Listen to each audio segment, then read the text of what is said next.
Welcome to Elevate Your Event, your favorite podcast for transforming fundraising events. Join us weekly for expert tips and creative ideas to make your next event a standout success. In today's episode, we're diving into the arrival experience because first impressions matter. What if your guests could skip the check-in line, be welcomed by name, and even bid with just a wave of their phone? From facial recognition to app clips, we're exploring how mobile tech is reshaping how guests walk through the door and how you can make every arrival feel like a VIP moment.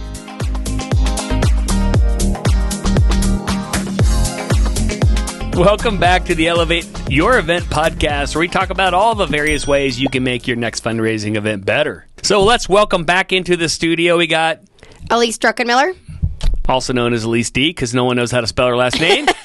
and Shania Hallock. Not Shania Twain, but Shania Hallock. Jeff Porter, CEO of Handbid. And we want to welcome back our producer, James. Thank you, James. It is so good to have you back in here. You know what? This podcast runs so smoothly when you're involved. I just want to say that. I mean, we probably should give most of the credit to you. Yeah, we probably should. Mm-hmm. And all of the edits, all the really bad things that we do, he edits all of them out, which is really nice of him. I'm sure he's got a stash of them, though, somewhere where he's going to use them against us one of these days. But I think we're good. Is our hair good? Ladies, I know that's always important. Well, no, I didn't have time to brush it, but that's okay. All right. So if you're on YouTube, Elise apologizes. My hair is always bad when I walk out of here because these headphones mess it up. It's all good. We got an event to go to tonight. We're excited. It's raining here in Colorado. It's just one of those days. It's a gloomy day. Yeah. But we're here to lighten it up. We are. We were talking about all the cool things that your phones do, and Elise was asking me, why is my phone showing lightning strikes? Well, because it's lightning outside, and isn't that cool that the phone knows, A, where I'm located, and it also knows what the weather is. Well, yeah. And so it can create a personalized weather experience on my home screen. It's giving you a personalized, weather update. So let's talk about the power of a mobile device. And I would say we've been doing this, 14 years now? Mobile devices have been around the entire time, right? I mean, in the smartphone format, and I will tell you, someone asked me this the other day, what iPhone was out when Handbid was launched, and I believe it was the 5. So right around that time frame. Might have been, I think it was right around that time frame, the iPhone 5. And I don't even think I had an iPhone then. I think you were like in third grade or something. I mean, Jeff, I totally appreciate that. I certainly was not, but you know what? I'm going to be 40 this year, so I'm going to take that as a compliment. Oh, okay. There you go. Compliments coming to Elise D. I'm thinking, I didn't give my kids an iPhone until they were at least 15 years old. I was a mother by then. I was buying my own phones. It just was not an iPhone. All right. So the iPhone 5, I remember it because it came with a uniquely different screen dimension. And I remember back in the days when we were building apps for iPhone, specifically the Handbid app, you had to kind of manipulate that. And then I think Apple got enough grief, as has Google gotten enough grief about all the different phone sizes out there. So they've kind of normalized how you build apps on them and stuff. But let's talk about apps because, back in 2011, 2012, we launched in 2011. Specifically at our first event, I believe the stat was 17% of mobile phone subscribers had a smartphone. That's not very many people. Well, it's not many mobile subscribers for sure, and it's definitely not very many people in You like general. to push the envelope a little. We did, but we were looking for, we were in mobile app development company. So going mobile web was really not a direction we wanted to take because we felt like we wanted to create a certain experience that we were not going to be able to replicate on the web. I do remember back then there was a big push from Facebook and LinkedIn, specifically Facebook, because they were kind of the originators of some technology called React, which is still around, to go after this mobile web approach. We can do everything in a mobile web browser, and it's insanely easier. And one of the very first frameworks we messed around with the Handbid app was one of those like web-based frameworks that actually turns into a native app you can put on your phone. Okay. So there is still React Mobile, and some companies out there will build their app natively. What does that mean? Like the app they actually download on your phone, okay? Because some people call websites apps, okay? But the app that you download on your phone, when you've written it, quote unquote, natively, and you've submitted it through the App Store or the Play Store, okay, there is a framework called React Native today that you could do that with. There's also, back in the day, we used something called Titanium Accelerator, and you really code everything in web technology code. Okay, it's called JavaScript, but you code it in that, but then you compile it in and it shows up as an app. We didn't love those. And we actually struggled with Titanium Accelerator quite a bit because there's a framework sitting between your code and the phone itself, and those become really difficult to debug when you have some sort of challenge. Like, why is this button missing? Or, I swear I made that button round and now it's square kind of thing. So that was one of the things that there was a big push to do back then. And so we're saying, no, we're going to stick with native. Like, we're going to actually write these apps in the language that the manufacturers, Apple or Google, intend you to write it in. Okay, so back then, that was Objective-C for Apple, and it was Java for Android. And so we went that route, and Facebook, in another sense, was deciding we're going to go all web. And so this is like, again, 14 years ago. And if you look at what you see with Facebook today, what do you see Facebook doing? Updating me. I get push notifications on my phone constantly. Is everything on the web? Like when you go to Facebook, are you using only the web to do it on your phone? Or do they have an app? They have more than one app. Yeah, because they have Messenger, too. They have Pages, Messenger, Business Manager, Those Facebook. are all different apps? They're all different apps. Instagram, WhatsApp. So what happened, and I saw the same thing happen with LinkedIn, was they went down the web route, and then they realized we cannot provide the experience that our users need or deserve going the web route. And so they made an about face not long after they went down that route, and they just started building apps. And the reason is because I have a lot more control over the experience for the user in an, and that's what we're going to talk about as it relates to events today. That was a long intro, wasn't it, James? It really was, Jeff. So he's over there like falling asleep. No, I was there. I was thinking my first iPhone was a 4S, which is this 1 year before. Yeah. That's like the time of Siri. So that's how long ago. It's crazy, isn't it? You came out just after Siri. We came out right after Siri. Yeah. Yes. And I think we've evolved a little bit better than Siri's evolved, to be honest with you. Absolutely better. Oh, for sure. So ChatGPT is trying to save Siri. Anyway, we're going to talk about why is it that a website on my phone versus an app on my phone is a different experience. And you guys use the web on your phone, and you use apps as well, right? So you know the difference. And even today, like I had to log into my HOA's website to figure out if today was recycle day or not. And they came back and the website said, you got to download this app. There's no more website. So I have to download some neighborhood app, not the one that you love, right? But but some random like neighborhood HOA app in order to get my trash and recycling day, which is just a PDF anyway. But anyway, my point is that people are used to doing this now, and that's kind of what it is. But all right, so we digress there a second. But okay, so what is it about this? Well, first of all, when I build a native app, I have a presence on the user's desktop. Always. Unless they delete the app, but most of them don't. Okay, and especially today when there's these phones have an insane amount of space on them. Most people even forget. Oh, and the other thing is the iPhones now archive themselves. It's really kind of slick. I mean, it will archive off apps you don't typically use. And then, but they're there. So if you need them, it'll kind of like invisibly bring it back. Do you want to bring it? Do you want this to come back to life? I sure do. Yes. So that's kind of nice as well. But when you start thinking about and we do this internally, like what kind of experience do we want our guests to have at an event? What type of experience do we want our customers' guests to have at an event? And what is it going to take to do that? And from an innovation standpoint, where is that going? That's when we always come back and say apps, or even a really cool technology Apple came out with a few years ago that we absolutely want to dive in and invest in, which are called app clips, which I think are just really, really slick.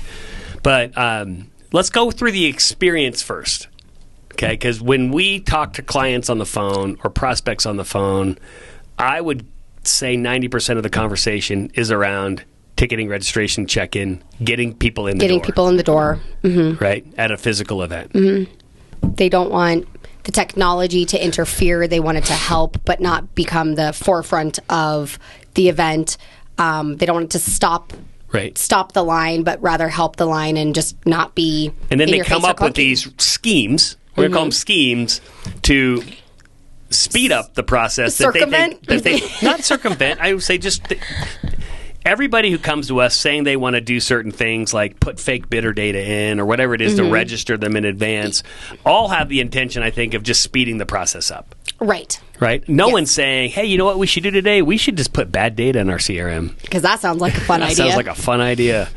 Our accounting department's going to love it. Anyway, it's not that. It's like, how do we get, and we had a conversation a couple weeks ago with a very large event with a nonprofit, and they are going to have 2,500 people coming. And their whole point is how are we going to get 2,500 people in the door? And they're like, this is how we're going to do it. We're going to pre-register everybody. I'm like, that is not how we're going to do it. Not how we're doing this. But either way, let's talk about the real problem, right? Let's not talk about the solution. You know, and you probably, I know you're in the auto business before. I mean, a lot of people sometimes will come in the door, even at an auto place, and be like, can you do this? And it's like, what is it you're actually trying to do? You know? So in this case here, what are people trying to do? Speed the process up. Yep. Okay. Make it streamlined. Avoid having to get 24 volunteers with 24 laptops in a row of 24 people doing a mass check-in, right? Long lines. Yeah. So when we start to say, what are the innovations and things that can be done that are going to drive a better arrival experience, what's the status quo today? Especially if I'm on a web-based solution, okay?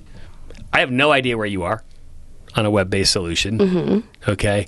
I can pull a location from your browser on the phone. I can pull the phone's location while I'm on a website, but I have to be actively in that website doing it, okay? People walk up at registration. Let's say they're not pre-registered, okay? What are they doing? They're waiting in line. Waiting in line, yes.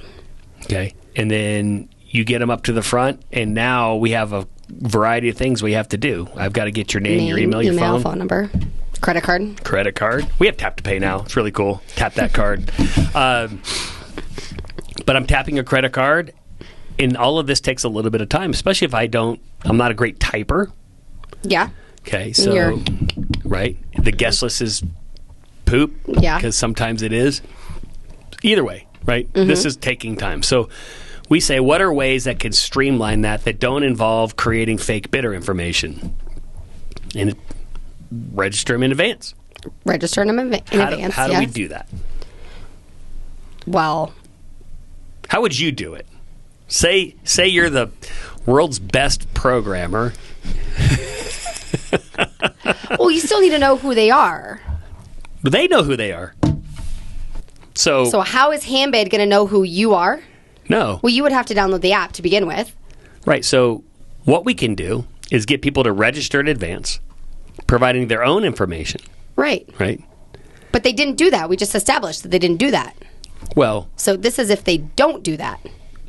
Either way, no, what I'm saying is that in most cases today, because I don't have any sort of process or experience prior to the event, people just show up, and I don't know who they are. Right. So what is one way that we can get them to know, or get them prepared before they arrive?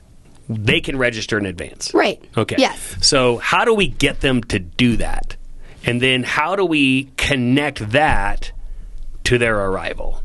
Like, to us, that's what we talk about is like, okay, so how do we take somebody who, fine, right? A lot of platforms will do this.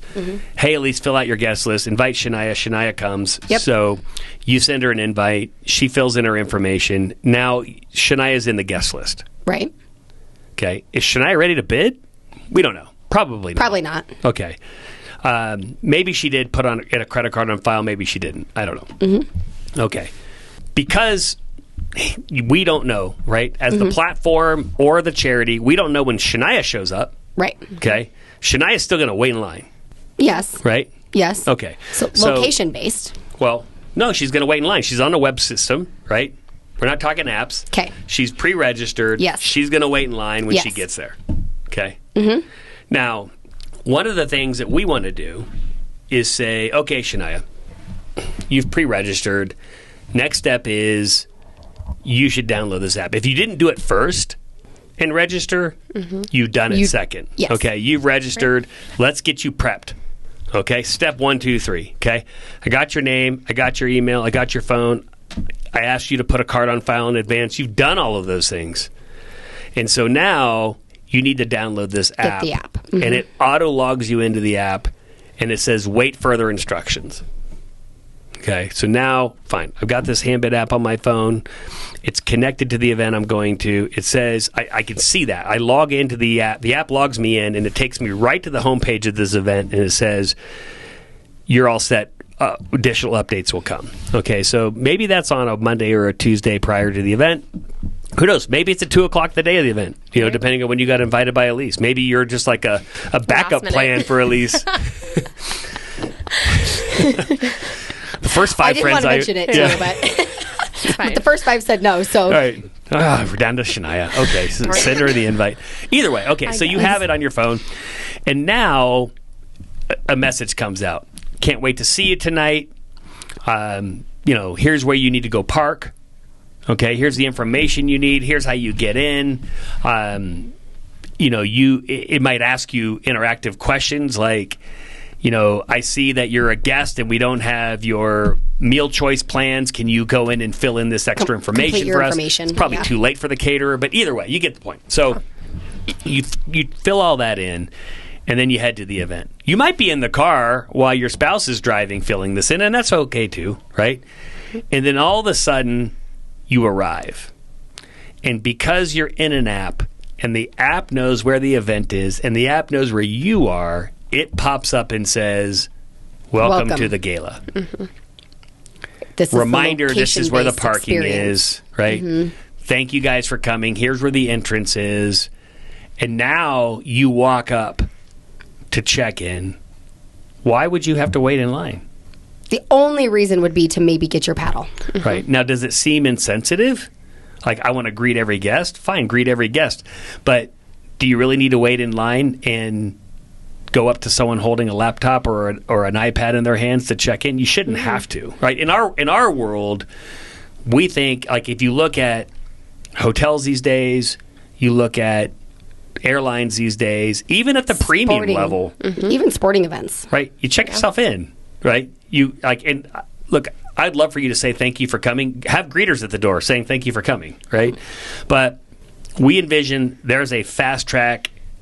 You get to pass go and collect $200. You guys know what that means? I don't know. You might be a little younger. That's Monopoly. Monopoly? That was my favorite game growing up. All right, good. I just want to make sure. Okay. The game was in the 30s, so it might be old school for you guys. But anyway, you just get the kind of fast track through. Okay. Now, maybe you're scanning a code. Maybe you're not. I mean, the system knows you're there. Okay. So it can auto check you in.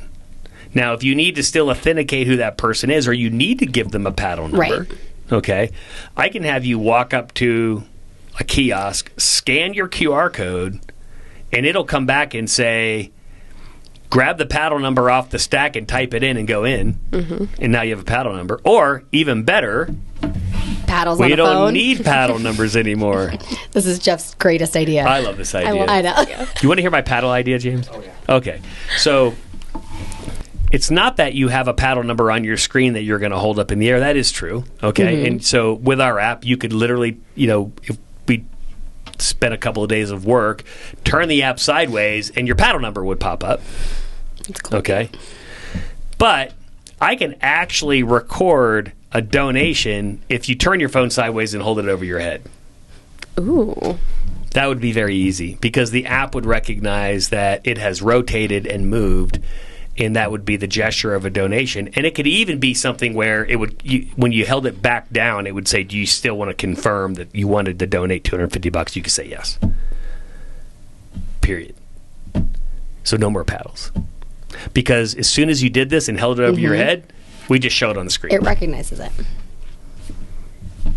So, I love that. And then the auctioneer can just read the screen. Bidder 250, thank you. Bidder 261, thank you. And then you don't need to write them all down and input them all. Can if you want, right? I'd certainly. I don't want to displace anybody's job if they're important to them. If you're the lady or the man that writes down the paddle numbers, I'm not trying to take your job. You can have that. Okay? But, yeah, I mean, everybody always asks us, if you're going to do self-check-in, how do you have custom paddle numbers? That's how I would do it. Because of an app. If I had a web page, if I'm using a mobile bidding platform that's a web page, that's not happening. Okay, so remember, we're just talking about all the cool ways that you could use app technology to make the event experience better. So let's stick with arrivals. Okay? Because we have some events where it does matter who you are. Yep. They're not just going to let anybody who stole Shania's phone in. Nope. Okay. So, what's another thing we could add? Facial recognition. Oh, yeah. Yeah. So, the kiosk. Well, I mean, just think about the event, sporting events. Yes. Okay. Think about Clear. Okay. Yes. To me, Clear is like not the coolest like facial recognition technology, but it's gotten better. Okay. I mean, their new ones are better. I'm not sticking my eyes in that thing, but like it now puts a border around my face and it's like, I know you. So it seems a little creepy, right? But we do have some clients who are like, no, I need to know who is really here. And so you've seen this at other sporting venues, right? Yep. I can walk up. So what would happen is, so Shania is registering in advance at home, and it says you can do speedy check-in, whatever you want to call it. Like we have to come with some cool marketing term, like super check-in or slick check-in or whatever. Anyway, you can go through that line if you pre-register with facial recognition. And so it just pops up, takes a photo of your face, sends it off to a third-party company. It's only used for authentication. It's tossed when it's over. But basically, when you walk in the door, you stand in front of an iPad camera. It pops it in, and then it says, "Welcome, Shania. You're table 12." Right? Incorporate the pick your number. If you're type doing it the in, paper whatever. paddles, then it would say, grab a paddle off the stack, type in with a big fat keyboard what number you got, hit submit, confirm that's the number in your hand. Yes, walk in. Another option could be, facial recognition. Use the app for paddles. Maybe the facial recognition could tie you to certain types of things that happen in the app. Like, thank you for using Slick Check-In. We just downloaded a drink coupon to your, phone or something like that. Or to your account. Yeah. Gave you $50 credit or something like that. So all of these things we're talking about are things that cannot be done in the web. That's correct. So what can you tell me about the apps that are not actually apps? Oh, app clips. App clips. These are so cool. I think what Apple realized was there's certain types of very quick actions that people need to do that still require app technology or app code, but not the app. And because you're like, oh, my guests aren't going to download an app. Well, they probably will, but that's another podcast. So, but topic for a different day. If it's very transactional, like I just want to place a donation. I didn't download this app. I am literally just at this event, and now the speech moved me, and I want to donate $500. Okay, so what happens today when that happens is we throw a QR code up on the screen, or a text goes out, or whatever. They click on the link. It takes them to a web page. They donate on the web page. Okay, so they fill in their if they're not registered, they have to fill in all their information, put in their email, their phone, because we have to know who they are, and then they add their credit card, they place their donation. Or if you turn off credit card processing, they just add their donation. Okay, either way. It's a lot of steps. Okay. What the app clips could do is you literally show the QR code, they scan the app clip, we can auto-register them with their Apple information or their Google information. Oh. So they don't have to fill in a registration form. It pulls up, they donate, done. Apple Pay. That would be huge. Mm-hmm. Yeah. You're not doing that on the web. Mm-hmm. That's cool. That's really cool. Coffee shops do this a lot, where it's like, I just want to come in and order a cup of coffee. Yep. Right? I just want to use the app to do it. Yeah. So they put QR codes out, scan the QR code, pick your coffee out of the list, hit submit. It pulls my iCloud Apple ID because it'll say you want to share your information to buy this, and you say yes. And then you do that, and then it pops up with an Apple Pay thing, and you hit Apple Pay and you pay. Oh, there's all kinds of companies that do this. I use this all the time, and I don't actually create accounts. It's the greatest thing on earth. Yeah. Mm-hmm. That's the Appless app. Yeah. They're called app clips. But anyway, these are the types of things that are in our roadmap to go out there and roll out. I mean, because to us, this is leverage technology to make the guest experience better. It's not the technology for the sake of the technology. Mm-hmm. It is leverage the technology for the sake of the guest experience. Right. And the lowest common denominator doesn't typically get you there. Everybody thinks, I'm going to make my guests do the least amount of work in terms of I'm not going to make them download an app, but then you're making them do all this other work you're not counting. Yes. Mm-hmm. Like standing in line. Right. Or filling out a web page at the event. And it's usually I don't want to bother my guests with that. I don't want to, so I'm going to make them do nothing, but then they have to do something when they get there, and they prefer to just walk in the door. Mm-hmm. That is the ultimate VIP experience, and you can kind of make everybody feel like that. Mm-hmm. Yep, exactly right. Well, this is awesome. You ready to go build it? Yes. Okay. You're going to take some programming lessons, or you're just going to have AI do it for you? I'm going to do a little bit of both. I'm going to use AI to tell me, no, that's not going to work. I'm going to have to use both, and probably a little bit of you and Taylor. Oh. And some Carrie. Yeah, probably. But, I mean, I hope this makes sense, right? I mean, everybody's saying, like, technology-wise, like, what can we do to make the experience better? Mm-hmm. And some of that, I think, is also giving some flexibility in the platform. Like, it is not always being kind of dogmatic about it has to be done this way. A lot of times, and we do some of this sometimes too, is like, you should do it this way, not just because our technology is limited. That's not usually it. It's just because the other way that you want to do it is a bad idea. It's cumbersome. Or it just creates side effects that you're not going to ultimately want or like down the road. But, you know, at the same time, we're both trying to accomplish the same thing, right? Handbid wants the guests to have the best experience ever. And they want it to be slick and easy to use, and they want it to be seamless. Charities typically want the same thing. It's just that what they say is, this is the landscape of tools that I know of. This is the capabilities of those platforms. So my solution is to do it this way. Right. Is to work around those limitations, or do it in a way that hides the issues over here and highlights the capabilities and strengths over there.